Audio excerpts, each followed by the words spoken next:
Hello friends, ரசம் எப்படி வைக்கலான்னு பார்க்கலாம். இந்த ரசம் வந்து டிஃப்ரெண்ட்டாகவும் இருக்கும், டேஸ்ட்டாகவும் இருக்கும்.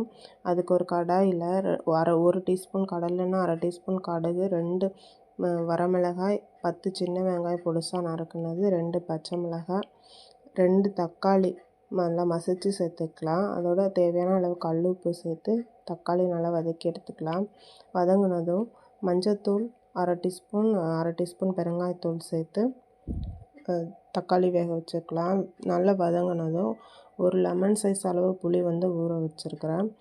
புளி கரைசலையும் சேர்த்துக்கலாம்.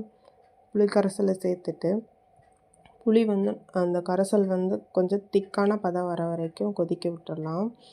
இந்த பதத்துக்கு வரவுமே நம்ம சாப்பாடு செய்கிற அரிசி களைஞ்சி வச்சுருப்போம்ல, அந்த தண்ணியை வந்து ஊற்றிக்கலாம். ஊற்றி கொதிக்க வச்சுட்டு 1 டீஸ்பூன் மிளகு, அரை டீஸ்பூன் சீரகம், 5-6 பல் பூண்டு வந்து அரைச்சி சேர்த்துக்கலாம்.